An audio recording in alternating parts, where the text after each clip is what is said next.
Welcome back to Ireland and the University of Limerick on day 3 of the 2023 Tag World Cup. Behind me, the classic rugby rivalry, South Africa versus New Zealand, is unfolding in another form. It will go on forever.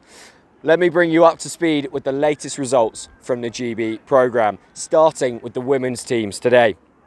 We've just seen Women's Open get their second victory of the day against Irish Exiles, having earlier on been on a live stream on pitch 1 against Vietnam. You can go on to ITRA's YouTube to catch the rundown of that match and support your team there.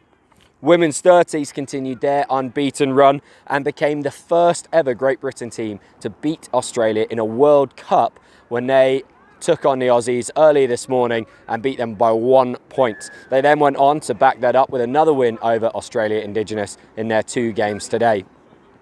Women's 35s had a bit of a tougher draw. They were up against Australia first up as well and unfortunately came out on the wrong side of the scoreboard there, but lots of positives for the side to take away before they play that team hopefully later on in the business end of the competition. They then had a draw against Ireland, so all to play for in that category. Earlier on, we caught up with 2 of the players that had been instrumental in Women's 30s victory against Australia. The first Great Britain Women's 30s game of the day is done and dusted, and it ended Great Britain 4, Australia 3. All of these years that you've been playing, just the Irish side since the last World Cup, and finally you knew you had the opportunity going into today to play against an Aussie side. How did you manage the build-up with that and possibly the extra excitement that it would carry with it? Yeah, absolutely. I mean, Australia are the gold standard of tag in every category, especially this category. We've got a few players who are Australian, have played with a few of the people in the team. We know they've got a lot of World Cup winners in their team, so we knew it was going to be a tough game. You know, it's something we didn't take lightly. We were all very nervous this morning, and yeah, as you say, we've been training for it for 5 years, and to get the win is incredible.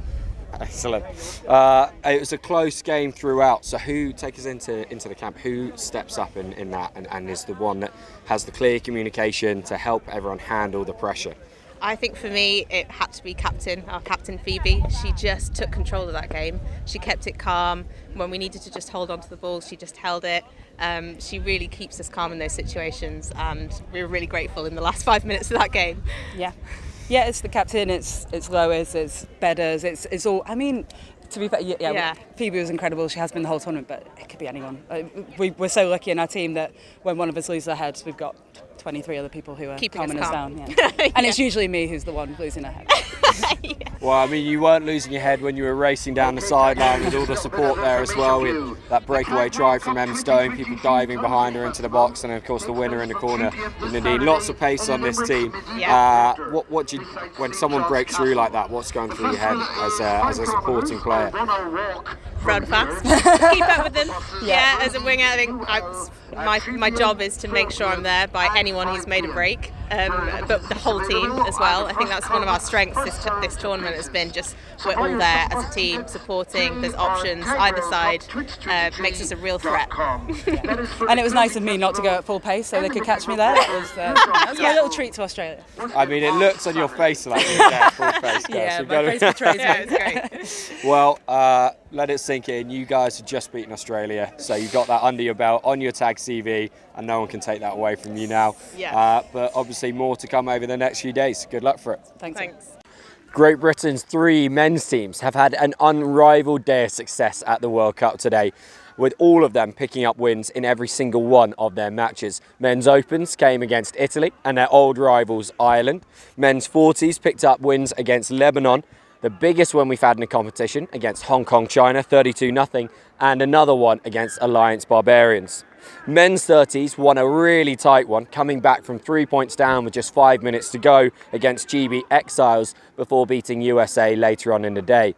After that first game, we had a chat on the sidelines to 2 of the superstars that had proven to be match winners.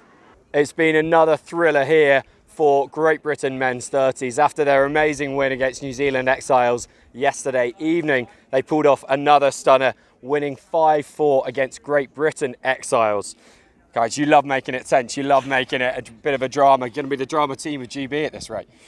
Yeah, we didn't really come to this campaign with a mantra, but I think it probably after these few games, it's just going to be about the grind. Yep. We love grinding a win. We love doing the hard yards, and yeah, it's been paying off. So it's credit to the full team, really. So, I mean, you were down in that second half by 3 points at one point. Who is it in the team, or who are the people in the team whose voices come to the forefront at that point, calm everyone down and get them focused so that you can get the win, get the result? It's the middles, isn't it? We've got Mozza, we've got Murchie as well. Azza when he's on. It's the leaders that are keeping us calm. Yeah. Any words from Kimbo on the sideline, or does he leave it to you guys? No, Kimbo's very much at reading the game, reading the situation. He's trying to just to give us that confidence. We've got the skill set. We know what we're doing. It's just he lifts us. So that's his job. That's the coach's job, and he's doing it really well. He knows how to give us a bollocking when we need it. That's for sure. But yeah, no, he's a great coach. You're both critically involved in the end. Bloomy, I'm going to come to you first. That box try, diving over the line to level things up. Take us through it. I had the practice dive in the first half that was on the wrong line, so I guess that paid off. Yeah, he just moved away, so I just snuck through. But take any point we can get against these guys. Oh yeah, for sure. And then Mozza, right at the end there, final play, you break through, clear field in front of you. What's in your head at that point? Well, we just talked at half time, and I think you saw it in the last few minutes. They were tiring up the middle. We just needed to keep attacking there. That's how Bloomy got in the box there, gave us a chance to try and win it at the end. And the boys outside just made lots of noise. And when they do, they just shift, and the hole opened up. And then AIDS just followed through, easy pass and offload, and well, it's one of the closest wins we've had. Yeah. Siren goes after the ball's down, but you know we'll take it. We'll take it any way we can. Absolutely. By the time this goes out, you'll have played 2 more games. But right now, World Cup 2023, played for, won for, must feel pretty good. Yeah, really. The boys are wrapped. I think that we're aiming to go unbeaten today as well. So it's a good start. It's what we wanted to do. Brilliant. Well done, guys. Keep it up. Cheers, guys. Cheers. Our mixed teams also had big days. Mixed seniors started off with a frustrating draw to the Alliance team, but then bounced back with stunning wins over New Zealand and then Australia to become only the second GB team to beat Australia in a World Cup, following on from women's 30 success earlier in the day. Mixed Open had a big win against France Barbarians. 31-0 meant they just missed out on equaling men's 40 score record before a tight loss to New Zealand Exiles in the last game of their pool. They will actually play New Zealand Exiles again this evening in the first game of the Mixed Open Super 6.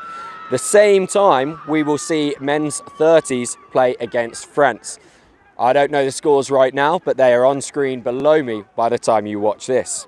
Tomorrow, we could well see 4 different live stream Great Britain games taking place, starting at 10 AM with women's 30s against Ireland in their penultimate pool game. That'll be on pitch 2. We will see Mixed Open twice on pitch 2 at 1 PM against South Africa and then pitch 1 at 4 PM against Ireland. Remember, pitch 1 not only live streamed but also with commentary. Just before that, at 3 PM, the Women's 35s Cup quarter-final will take place, and we hope to see Great Britain in that. We also hope that you'll be following along with us through the rest of tomorrow, whether it's on social media, on the live stream, or here in person cheering on the teams. There have been even more numbers today, and we hope those numbers swell again tomorrow. Thanks for following.